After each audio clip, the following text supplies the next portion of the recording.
Yeah. Right. Good evening, councillors. Unlike last month, there are three of us, which is enough, sitting around the table, so thank you to both of you for making it tonight.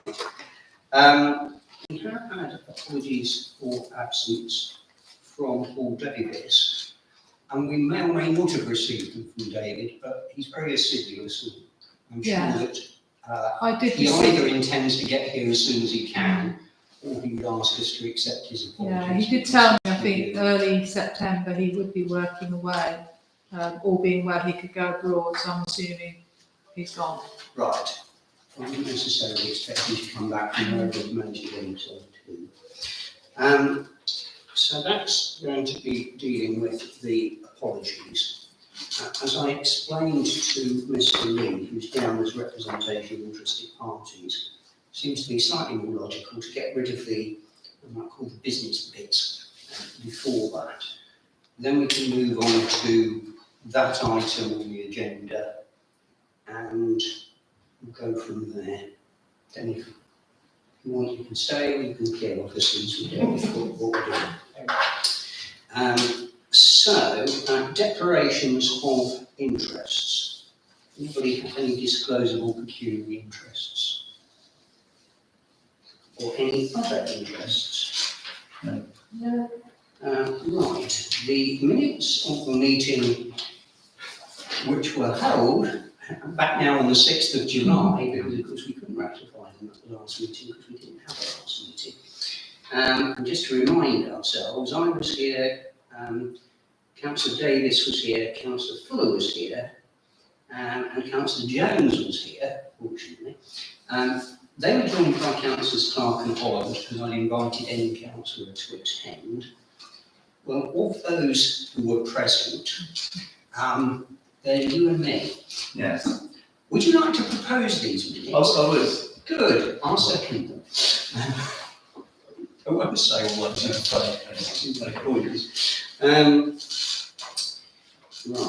because one problem with planning minutes is that they often extend for pages. If we've had lots and lots of things to say about application, which is evident we did.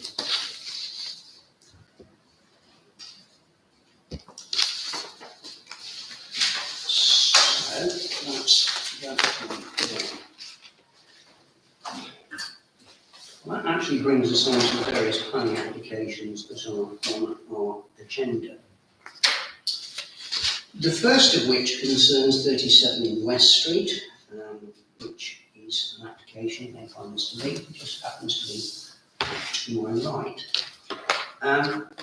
Unusually, the matter came before the committee last month, and the first time I can ever remember, the planning committee was not quorate. Whether it was some degree of premonition that led us to alter our terms of reference, I don't know, but the terms of reference were amended this year to enable, in those circumstances, the chair to ensure that comments are submitted to ENC. So comments will be... Well, sorry, I said ENC, I haven't got the head around it. NNC, the planning authority. So that's what happened. And the comment that was submitted to the planning authority in connection with this application was an objection. And I'd say the property was a grade 2 listed building, one of a number of such buildings in West Street. Although the renovation of the building, rendering it capable of being habitable, is welcomed in principle, the proposal would have a detrimental impact on the property itself and its environment in general. It doesn't seem possible to combine 21st century design and materials, specifically the glazed corridor, in the way proposed with a building of the 16th century called, even if it has a 19th century shop front. Now, I think it probably has to be said that I think it's the very first time I found myself in this situation. I probably erred on the side of quote-unquote caution when coming to deal with a listed building matter. And seeing that what was being proposed in connection with the listed building seemed relatively radical, I made a response, I did. Now, two things have happened at least since then. Firstly, time for looking at this has been extended, which means that it can now come before a full committee, which seems to be much more desirable than being decided by one person. Secondly, since the application was first posted in the Quarterly, there has been one of the more comprehensive heritage impact assessments that I've almost ever seen posted up on the site.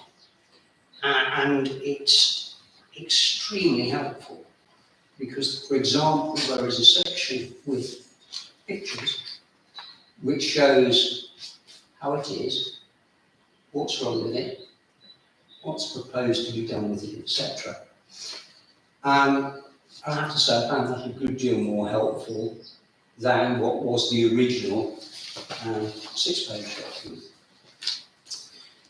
So it would be my recommendation that because A, there's more material available, B, the applicant wishes to address us, and C, it was, if you like, a unilateral decision by the chair.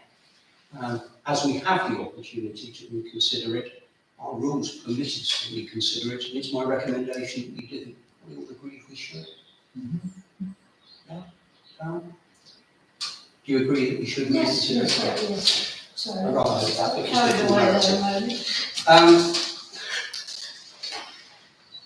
Now, this thing is obviously voted because on Sunday I thought that I had successfully submitted to everybody the original report that I had prepared for the August meeting that didn't happen, significantly updated as a result of there being much more information available. And I've now actually made sure that everybody had a copy of it. And bearing in mind you've only just had it, and since this isn't the longest agenda I've ever seen, I'm quite happy for people to spend a few moments reading it.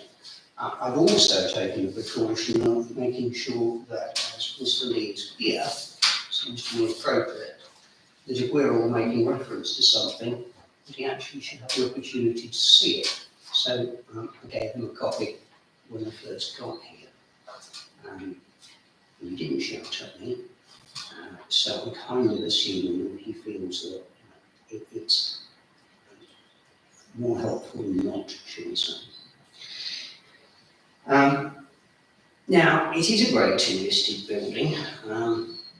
It's actually one of 55 along this street, which, if it's not unique, must be one of the most unusual streets in the country to have quite that many listed buildings in it. We're very proud of West Street. It was listed, we can see from information from Historic England, probably in 1974, because that's when the entry is, describing it as an early 18th century 2-storey property with attics in stone, a flipped dormer in stone solid roof, a window to the first floor, no glazing bars, with a late 19th century shop front and a passage door to the left. Fine as far as it goes.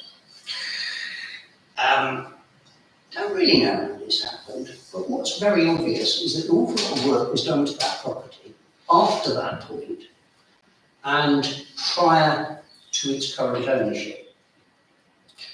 For example, the late 19th century shop front seems to have been replaced with an early 20th century shop front. The door to the left disappeared. The bottom part was filled up with corners, which is kind of in line with other construction techniques, and windows put over it. So to some degree, although it was listed, some of the listing information is sadly out of date.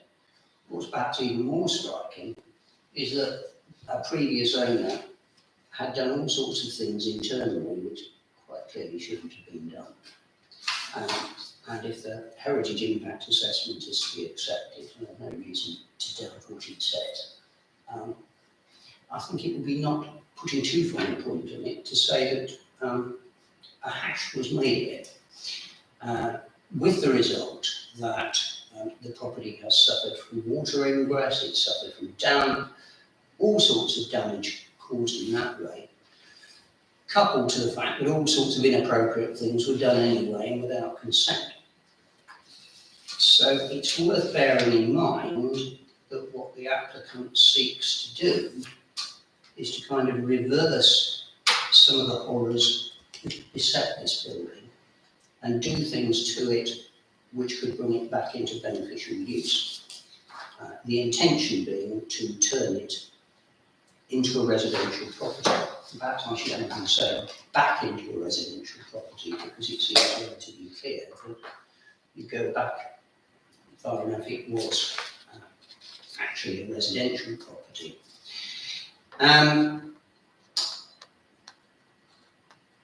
One of the features of this property is that there was this passage. So if you're looking at that property and it's in front of you, you've got the current shop front, and there are the tasteless kind of, the words disappeared. Well, yeah, obviously a fascia, and there's also one of those canopy type things, or at least the walls, which extends for length. As I say, to the left, there was this door and a passageway. There's two buildings before Oxfam, isn't there? It's next to the Oxfam. Yeah, was it once a sports shop years ago? Short answer is I can't remember. The other thing that I saw that was in the heritage assessment, Yeah, I which think was it was a fascinating sports actually, it made it quite an interesting read, was that there was an awful lot of information about past use, past occupation and everything else. If you want to see how it's done, I'm not saying it just because Mr. Lee is here, take a look at it, because that's what, in an ideal world, we'd all get. So there's this passageway, and kind of off the passageway, so effectively to the right of the passageway, are various rooms. And by ensuring that the passageway could be used, you could avoid having to knock room into room, which would be detrimental to the fabric and clean, significantly impact on its utility. There appears to be, or have been, an attempt to kind of provide shelter to this passageway in the past. It's the most hideous construction, which would certainly benefit from not being there. But it has this very modern style, glazed, supported roof structure to enable you to use the passage and access the building, the rooms to the side, and therefore increase the utility of the building. And the applicant makes play of the fact that what's being put in is reversible in the sense that if it were felt at some future time more appropriate to remove that structure, you could actually remove it without it causing horrendous structural issues, which it would then leave you with a slightly odd scenario of rooms off an open air passageway. And the property extends out the back where, although the main structure has a collie-western roof, at the back there are kind of roofs with Welsh slate, stroke ought to be roofs with Welsh slate, because not everything is where it should be. One of the plans is within the Welsh slate roof, as if I've understood it, is to have some kind of recessed solar panels, not in the collie-western roof, which we might have had an issue with, but toward the back in that part of it.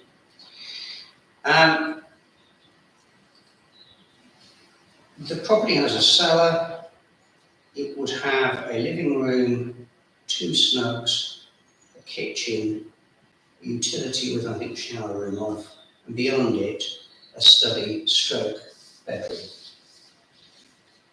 At first floor level, there are 2 more bedrooms and a bathroom, and at second floor level, there is another bedroom with bathroom, I think, if I remember correctly. So So it's a 3/4 bedroom property, if dealt with in that way. That probably gives you a reasonable overview. Phenomenal. But it may well be that Mr. Lee, A, would like to provide us with some further information, or B, would be open to answering questions if anybody has any. I know I have one I particularly want to ask you, but we'll see how we go.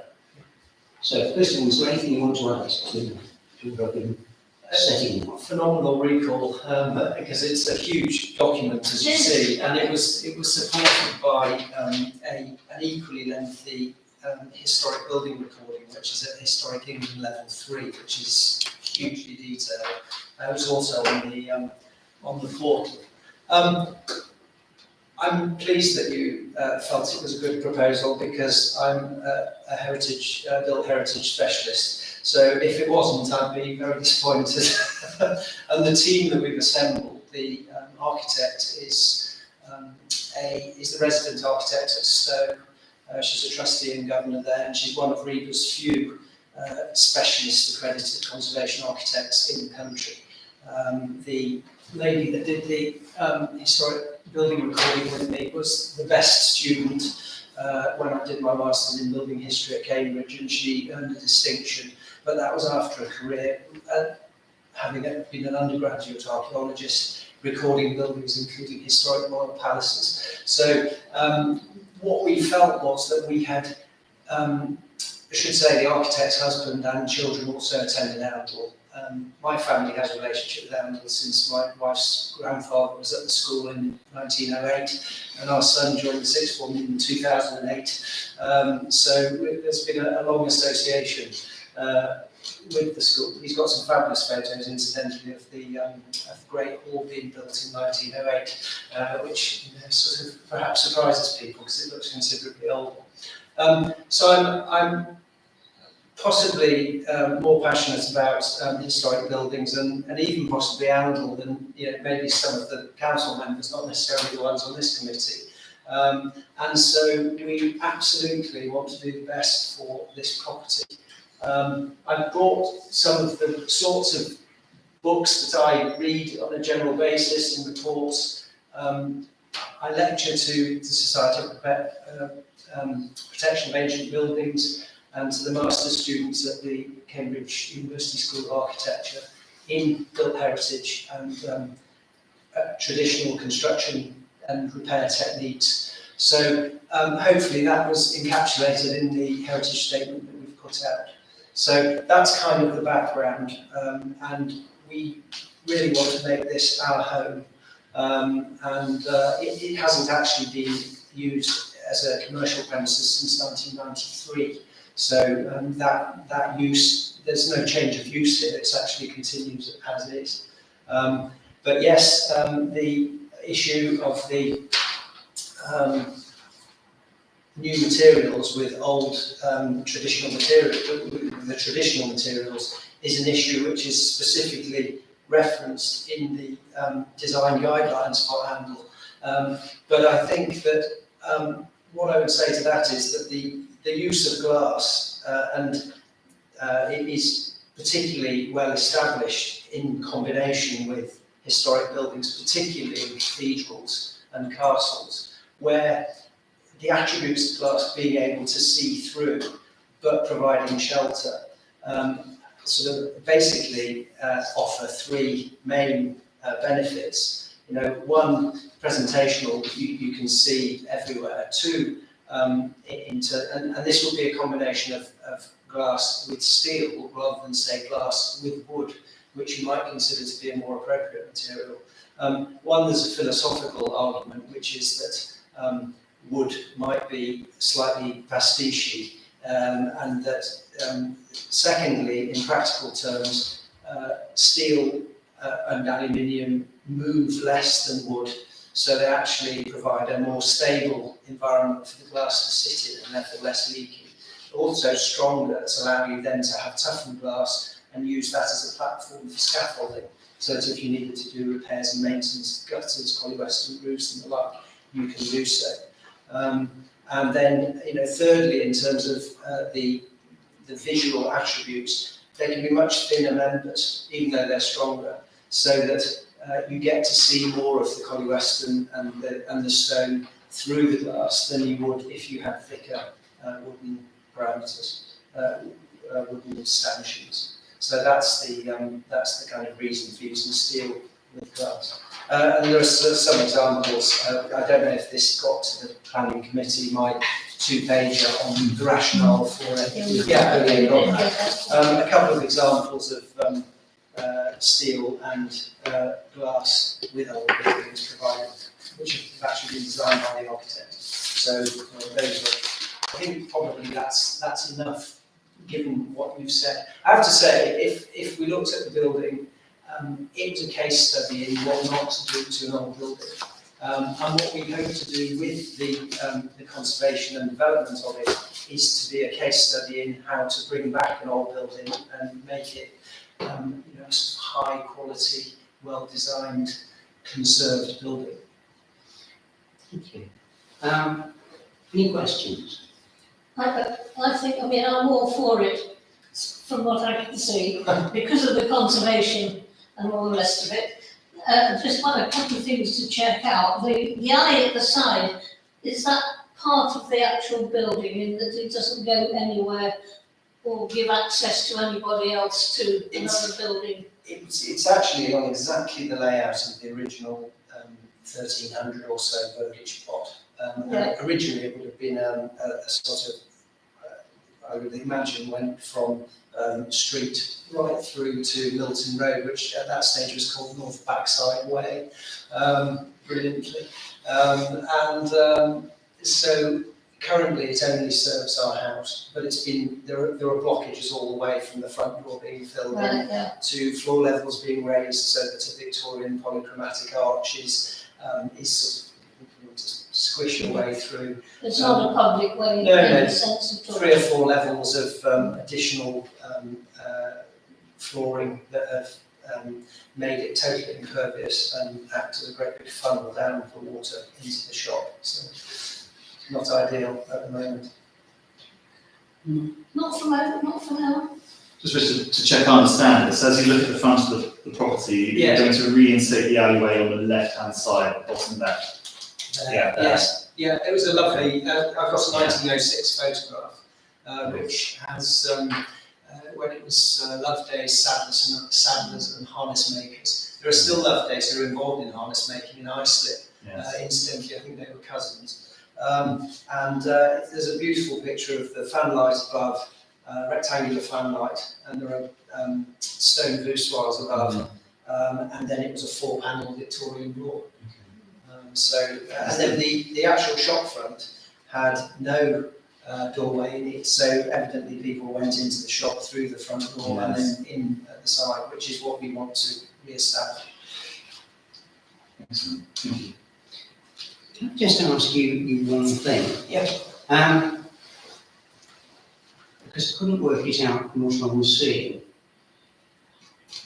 If you were building a brand new 3/4-bedroom property, highways would require you to have a set number of parking spaces to go with it. I can see that on one of the job plans, I can't remember which one it was, and I think it might be one of the elevations or something. It shows a garage, but a single garage doesn't count as a space as far as highways are concerned. Double garage counts as one, don't we?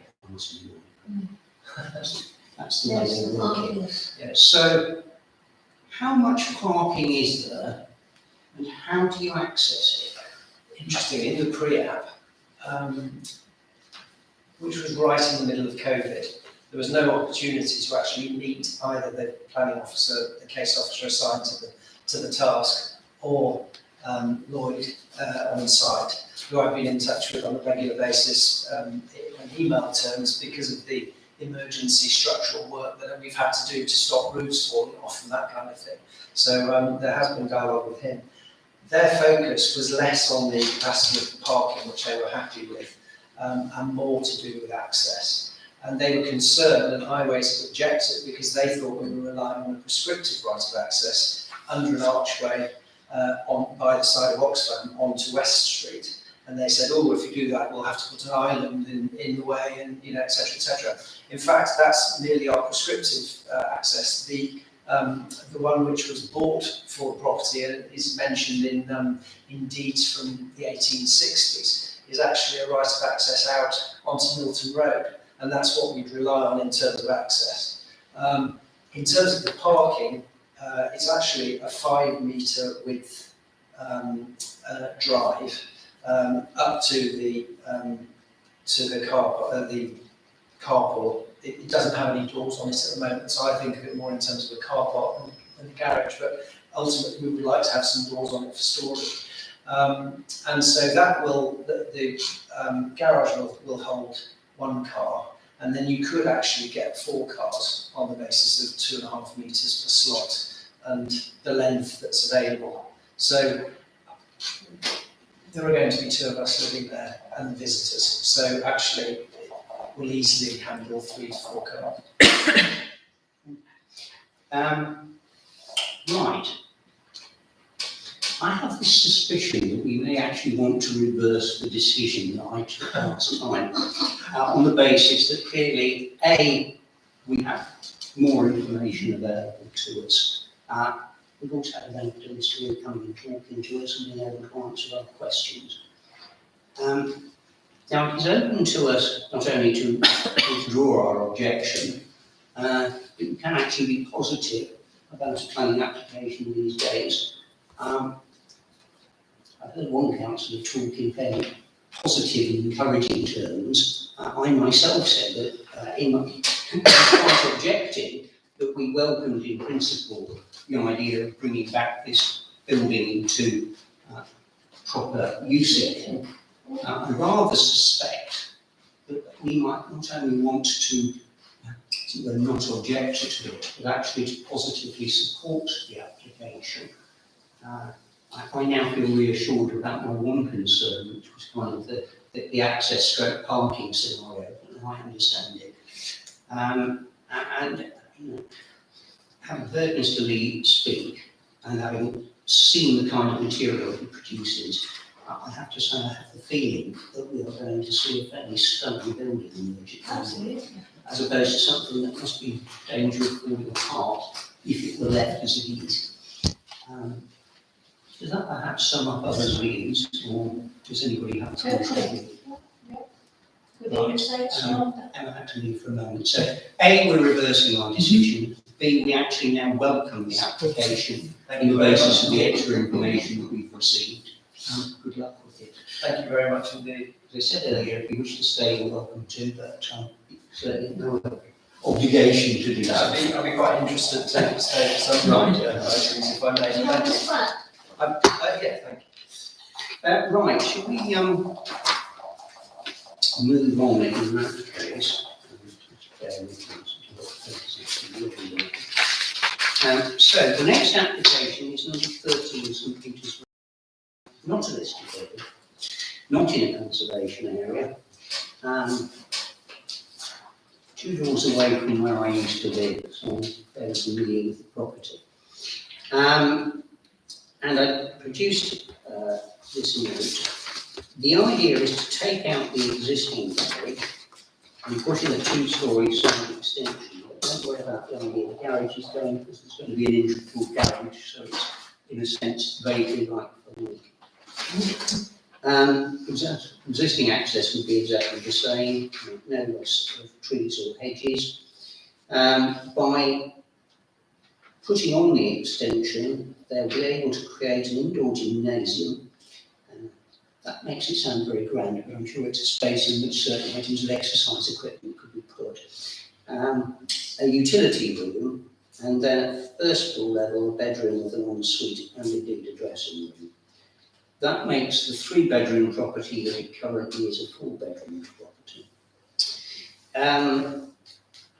Because of the way they're doing it, the new extension is somewhat closer to the road than the existing kind of garage, etc., that it replaces, but not significantly so. Interestingly enough, the current garage is more or less tight up against the boundary of the adjoining property number 11.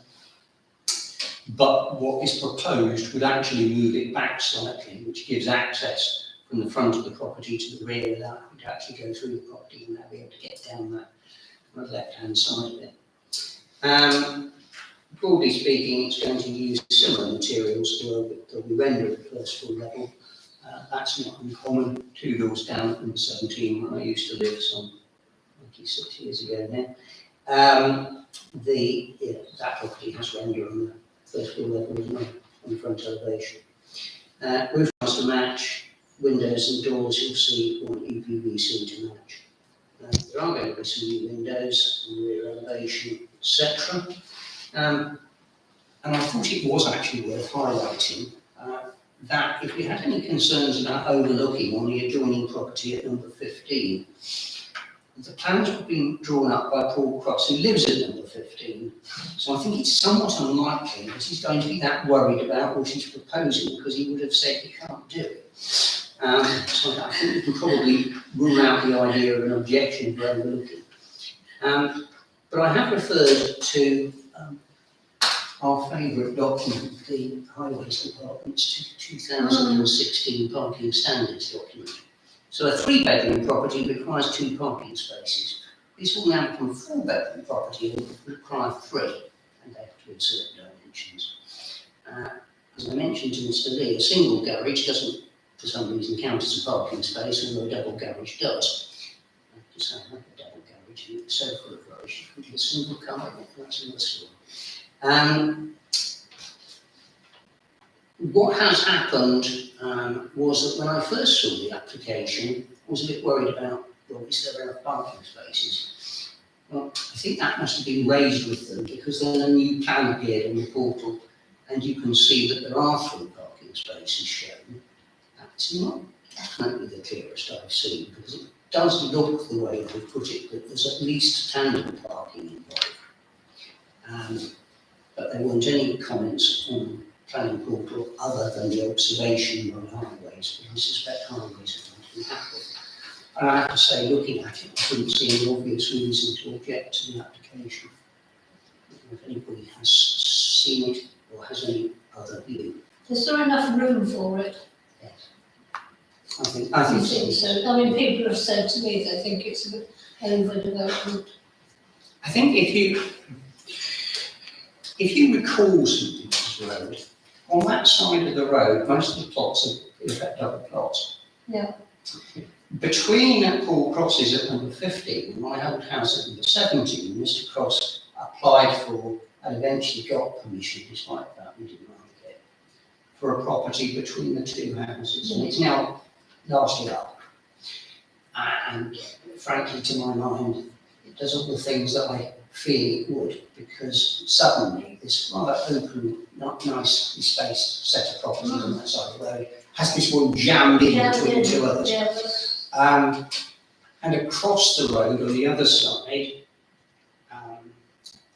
a property that used to be more or less a sort of dormer bungalow has been converted into an extremely large property that looks completely out of kilter, which we also objected to, and which also the planning authority decided in its wisdom to give planning permission for. So I suppose one could argue, sadly, there are certain precedents very close to where this one is for development.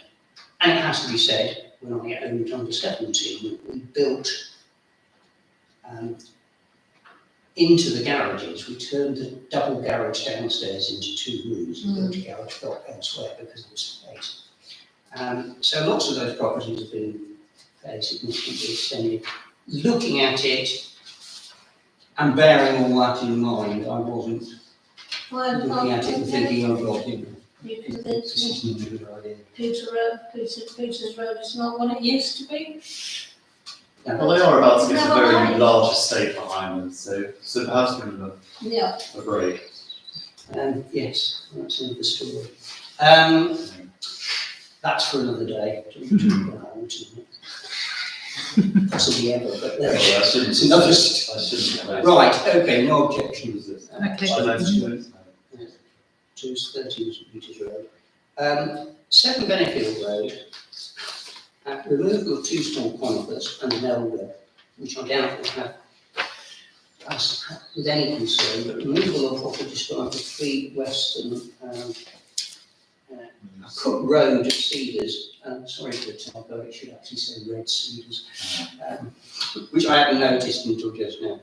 And so 3 western red cedars, but I have to say, I'm not entirely sure what a western red cedar is. Well, it's a cedar, it's not a rubbish tree, is it? Well, exactly, and It's one of the a tree. issues, and I think the reason that there was an application is because the property is within the conservation area, so normally if you want to Yeah. remove trees, you don't have to get permission.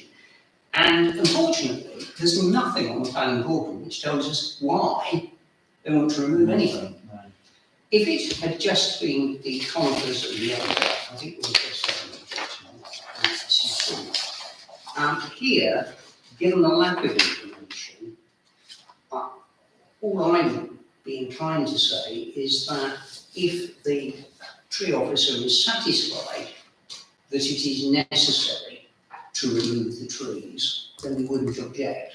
Yeah. But unless it is necessary, we might have an issue about removing the cedars. Absolutely. Councillor Jones, do you have a similar view to Councillor Chester? Yeah, I mean, if it's deemed necessary, then of course, I'm not often in favour of felling trees at the best of times, but, yeah, the planning officer, already referenced just then, deems it necessary. But yeah, I mean, I want to know what for. Yeah. All right, well, we'll indicate that if you've got that, then we don't object to the removal of the conifers and the elder. We do have concerns about the removal of the cedars, which would only be assuaged if the tree officer was satisfied that it was necessary. That brings us on to 61 Benfield Road, a 2-storey rear extension, effectively replacing a 1-storey rear extension, removal of the chimney, replacement windows at the south elevation and some new windows in the west elevation. Again, just looking at the notes, in terms of materials, pretty much as existing. Not quite sure what cream-coloured foil-faced EPVC windows are as opposed to white EPVC, but I don't think it makes any odds. And the current doors are painted timber, but they're going to have these cream-coloured foil-faced EPVC doors as well. Upstairs currently it's a single bedroom with what's described as a box room, and the bathroom is downstairs. Building the extension will enable them to move the bathroom upstairs. That will then allow them to redesign the downstairs and have a significantly improved kitchen and dining area, and significantly larger dining area. But in addition to the new bathroom, there's an extra bedroom and a further room. And I say a further room because unfortunately the plan doesn't give us any real indication as to what this further room is, but you can assume it is certainly capable of being used as a bedroom. The application says there's no impact on existing trees or hedges, no access change or impact on parking. And as I put here, there's no plan indicating the available parking, although looking at the location plan, it looks like there might be space for 2 cars in front of the property. Just to put it in context, and if we need to, we can potentially access the portal to look at it. The property lies, if you're looking at it, immediately to the right of, I think they now call it Cauldswain Close. All right, yeah. And there's what is in essence a right of way between Cauldswain Close and the property that kind of goes around the back. But it's, because it's a right of way from the look of it, no, private right of way around the public one. I don't think you could use it to park on. Cauldswain Gardens. Cauldswain Gardens. I didn't even put it in the note and realised it never did get around to doing it. As I say, looking at the property, I think you could actually park vehicles in front of it. Make sure that, not going to look particularly sightly. Sort of white wings at the back. And That one. B, I suppose from the inside, you might find yourself actually having to look through your parked car. Thank you, that's, I think Yes, it's all, yeah. yeah, they're quite a long way though from the front of the house. It's right, it's a huge area of grass. To me, the only conceivable issue realistically was the parking issue, and highways have done a huge improper, so I would refer you to, I'm not going to repeat it. But we now know it's about parking standards. And so, for a property with 2 or 3 bedrooms, parking spaces. Any thoughts? I'm not overtly against it. In my mind, it seems to be to replace, there seems to be a lean-to on the back of Yes, the house. they describe it as an existing single-storey rear extension. I Yeah. agree. It's replacing a not particularly loves structure, something Yes. that looks a downsight and permanent, and of course it's on two floors, and it will substantially improve the property in Yeah. a sense. yeah, Its amenity will be greatly yeah, I improved. think so. I don't have a I problem. don't think it has a huge impact, and because of where it is, it's not going to impact on neighbours on the left-hand side, No. there aren't any. Yeah, So I would support it. yeah, I Okay, think. So no objection to that one. 2 Hillfield Road, I don't know where Hillfield Road is. Yet another extension, single story this time at the rear. Will provide a new dining and living room. Again, construction in brickwork as before, with both hand tiles as before. Roof will be sloping. There will appear to be 4 skylights in it, looking at the plans on the portal. Windows and doors, white UPVC to match, but with new windows in both east and west side walls. And at the rear, sort of 3 kind of narrow windows, it's like sort of 3 slits in the rest, it's not wider than that. And then 6 full height windows, so it's like a run of windows across the back, which obviously some of that is going to be Yeah, open. So like a sort of giant French window in the back. Again, the plan application says no impact on trees, hedges or access changes or impact on parking. When I looked as recently as some, there were no comments on the planning board. So obvious reasons for getting excited about it. I don't have any problem with it. No? No objection then. Right, this one might be a bit more interesting. West Street, 20 West Street. I must admit, when I just first saw the address, I was trying frantically to work out what Which 20 one is West Street 20? was. And then I read on, because this is a change of use to residential property on C3, with internal alterations, and of course, it's a listed building.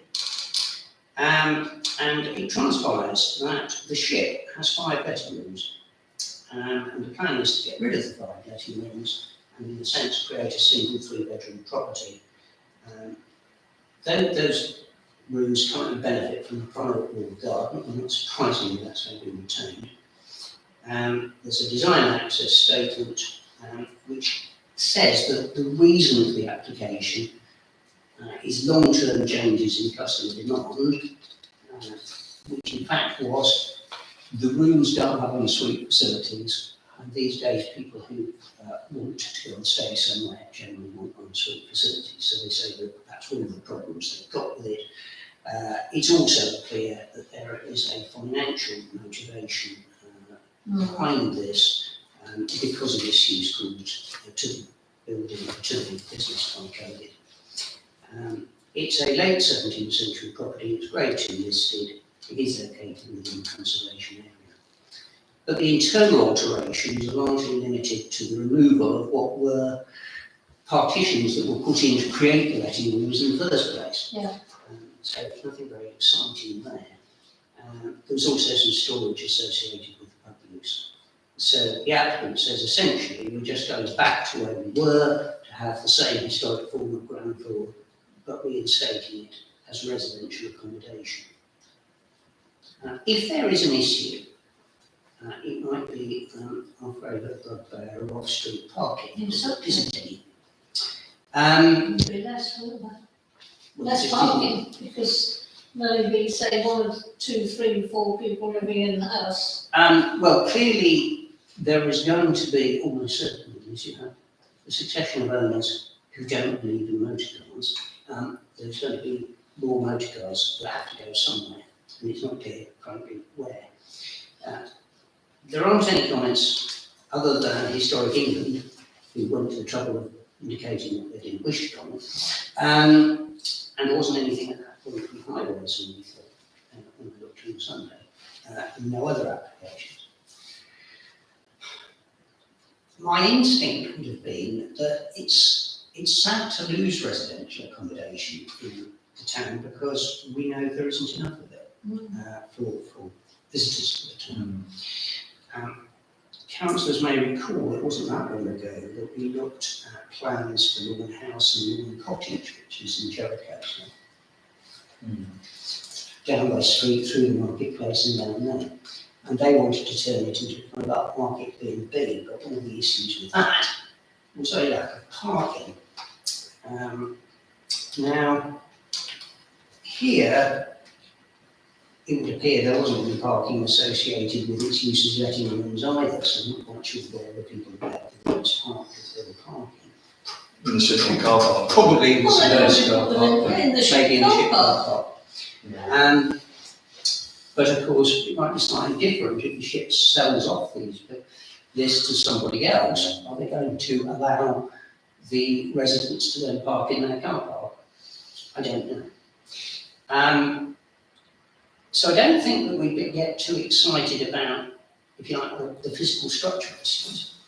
The issues are, do we have a problem with changing it from its current usage, but one has to have some, I suppose, comprehension of the real world and the difficulties that it would be a ship facing with utilising them. But perhaps the big issue would be the complete lack of parking associated with a residential property right in the centre of town. Thoughts? Perhaps we could suggest that the ship sells an extra bit of land with it To create to something. create a garage or something. I mean, that sounds almost like saying, well, we object unless Yeah. it is possible to provide at least one parking space. If it's going to be a 3-bedroom property, then on the basis of what we've been saying previously, relating to the parking standards, 3-bedroom property, 2 parking spaces. So you could argue that actually we would be saying, well, unless you can conjure up 2 parking spaces that go with it, we don't agree. Well, we sort of said it about the house in Jericho. Well, we did say that we were They very have to worried have about enough parking. the use of that building when there wasn't the parking. Yeah. Albeit we actually were very keen on the idea of a Okay. business like that in the town. But we were worried about the specifics because of the lack of parking. So I suppose we would be being relatively consistent. Yes, that's what I was thinking. The parking's a really big issue, isn't it? There's no two ways about that. Well, I suspect that the answer in that case is to say that we would object unless associated with the redevelopment, they can conjure up 2 parking spaces in order to comply with the usual parking standards. So, Okay. Object parking. If you say, if, I'm just thinking So- about when responding back to the planning officer. So we If I say that object you would object, unless, you do object. we object unless they can Yeah. provide 2 parking spaces to comply with the usual parking standards. Well, the next one's an interesting one. 48 North Street, it's a retrospective application.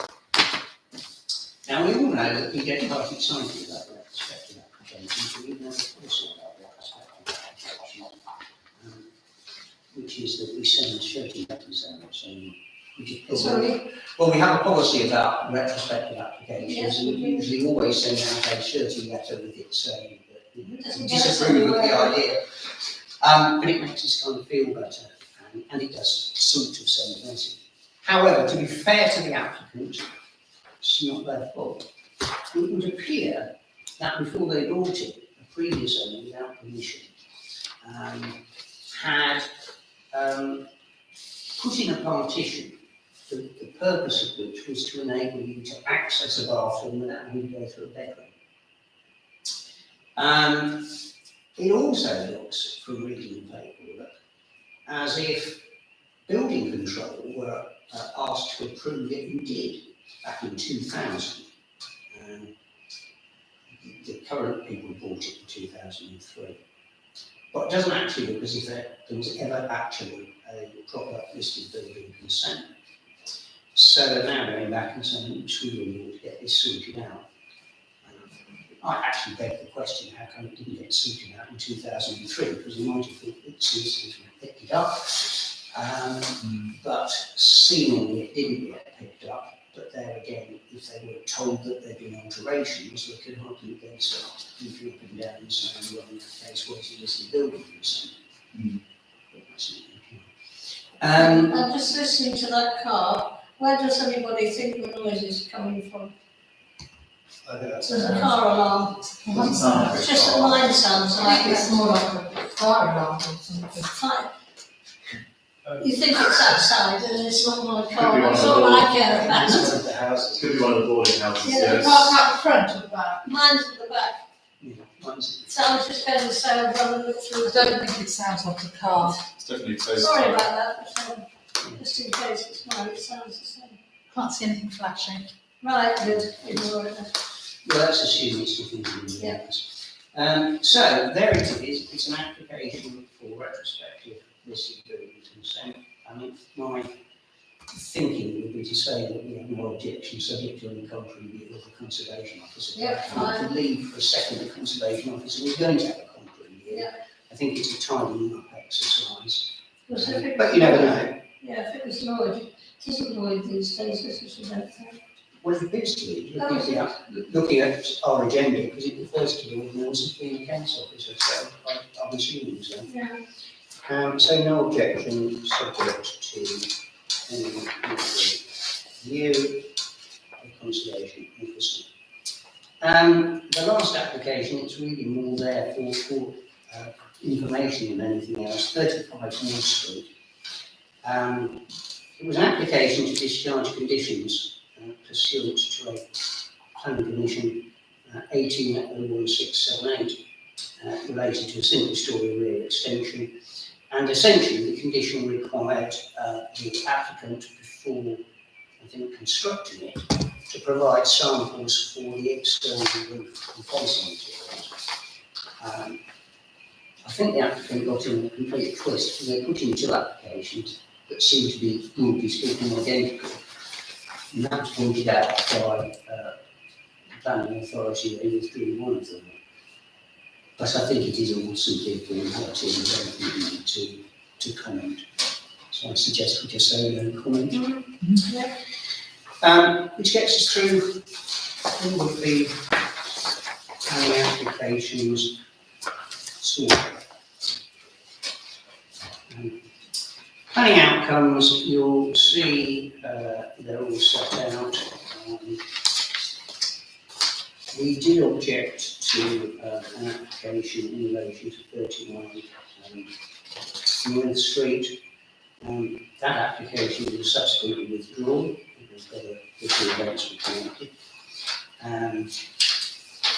Then we objected to what was being done at Tree Close, but the planners were happy.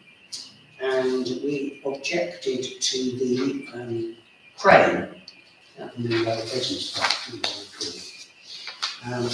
That has been granted, but there are conditions, and one of the conditions being noted, was about not having any cameras monitoring affect privacy. There are other conditions to try to prevent the things swinging over roads and one thing or another. So, although they've got their permission, there are restrictions, and there are restrictions on the hours that it can be operated, which I think they are in line with what we'd asked for. So, right.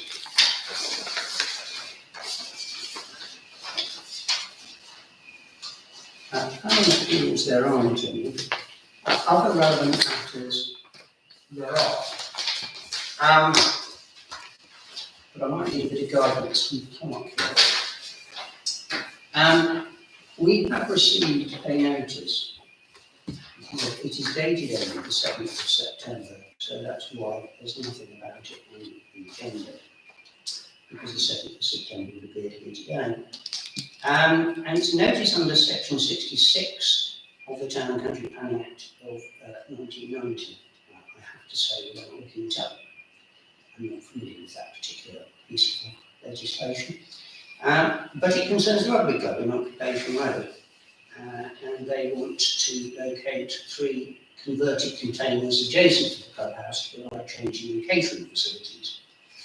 And the notice, which is signed on behalf of the Rugby Club, gives notice that they are applying to North Northamptonshire Council for planning permission. And it says this: any owner of the land who wishes to make representations about this application should write to NNC. Councillors may recall that there was an issue with regard to the land at Rugby Club. And I guess the first thing that I would like to seek is the advice of the clerk as to whether at this point we ought to go in camera. You could do, but I think previously we talked about it in public, so I think it's been talked about in public in estates, so. In that case, unless anybody else thinks that we should, we'll carry on. I'm all for actually keeping it Yeah. known about, actually. So the situation, as councillors may recall, is that so far as we're concerned, the land is ours. Unfortunately, we've discovered that somehow ENC had got registered title to it. ENC is now being subsumed into NNC, so And NNC it's been updated, so now it is now has NNC. to it, and NNC, no doubt, having gone through all their records and seen themselves as the owners by default of the ENC land, and now altered the land registry paperwork to show themselves as the owners of this land. It is known that we don't propose to take this line down because we are absolutely satisfied that we've owned that land and treated it as our own, and everybody's treated us as owning that land since time immemorial. The only slight problem being that at the moment, it's unclear, A, how this situation ever arose, or B, whether somewhere there are some deeds that prove the point. From earlier. Now, on one level, it's a planning application. I'm not sure what the timescale is, as to whether, for example, because it didn't make tonight's agenda, whether it could just go on to the October planning meeting, or whether potentially it should go on to the full council agenda for later this month. What date that is, I can't remember, 20-something. But of course, there are 2 issues here, or at least 2 issues. One, if we're the owners of the land under the arrangements we thought we had, because we have actually leased this land, even though it appears we may or may not own it, but we lease it to the Rugby Club, and I think they're supposed to ask our permission. I think there was some correspondence. I seem to recall seeing something. Yes, it was on the, when the Estates Committee were doing the walkabout. They, I don't know if you were on that one, maybe not. No, I couldn't go. They did meet with George Snedden. Is that his name? Snelling. Snedden, that's it. Graham Snelling. Yeah, Graham. So Snelling. Graham, not George, it's Snelling, not I was nearly Apart from right, that- nearly right. Graham Snelling. Yeah. And they talked about it then, and then I've seen Councillor Davis also emailed me to Yeah. find out what the procedure would be, which I explained that it would be they would apply as anybody would normally. But I did contact the solicitor that's currently working on I was our. going to say, have we? Yeah, he's not actually come back to me about it at all, and that was a couple of weeks ago. Well, I But think we are need- still gathering. We're going to need to Evidence. chase him because, of course, the question does arise. Confronted with this, is this the point at which we have to nail our colours to the mast and actually start asserting that whichever the land registry paperwork says they don't own it? The only thing that our solicitor has said is that we carry on as normal, as if As if we Yeah. do own it. Yeah. that we own it. And Yeah. so this would be to just carry on as normal. So the proof is, they've got to prove they own it. Well, our solicitors, we're currently going through minutes dating right back to, I think it's about 1980 something, 1990, sorry, We need to 1991. go back earlier. I have fine. needs to go back to 86. Yeah. Okay. Finding any reference to the rugby club and leases and between, and Lisa and I just about finished that. Lots of people have given statements, so once he gathers all of that evidence together, gets it finalised, then that will go to the land registry and hopefully they will make a decision in our favour. Let's put that to one side for the moment, and just where our planning at. Well, actually, no. I'm not sure we can do that. First of all, has the rugby club complied with any obligations it has under the lease in terms of seeking our consent to do it? Which is different to applying for planning consent. Have they There was a approached us? discussion beforehand, albeit informal. Because I would imagine that the lease does require them as a minimum to seek our consent for something of this nature. So I think as a matter of principle, the council, but that ought to be the council, the full council, not tonight's meeting, ought to consider that aspect of it. In terms of the planning, if the timings don't work, then I suggest we take it as a planning application in the normal way and look at it Yeah, for I the agree. council, because we might not be able to defer it till October. Mm. I Well, was I wouldn't aware look- that it was yeah. going to happen, but I wasn't I think aware we need until to wait Sunday for the actual tonight. application to come via NNC before we do anything. Yes, I mean, it hasn't, And obviously you can't make a decision on anything Yeah, doing I mean, it's it. not on the agenda. We couldn't- But clearly they would want them by October if possible, because it's the new season. Well, yes, I mean, they're getting into the rugby Yeah. season soon, so presumably they want them there sooner rather than Yeah. later. But I haven't seen anything, so I don't know the dimensions of these things or anything else. I don't know whether it's proposed that they are permanent or subject to some sort of condition that they could be there for say 5 I think years. until you see the application. So, yeah. I think all we can say at the moment is that we've taken notice of it, we've referred the whole matter to full council. We'll have it as an item on the full council agenda, and go from there. Well, even if the application hasn't come through. Well, let's put it on there for the moment. If the application isn't through, full council can always chuck it back at the planning, or at least they can chuck the planning aspect of it back at planning.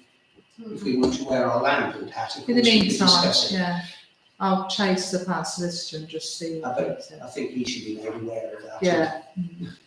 Does this impact in any way on Yeah. It's planning and estates really, isn't it? It's, So- well, I think it's planning, it's estates and it's arguably full council as well. That was the only other business that I was definitely aware of. Does anybody else have any notice No, to bring?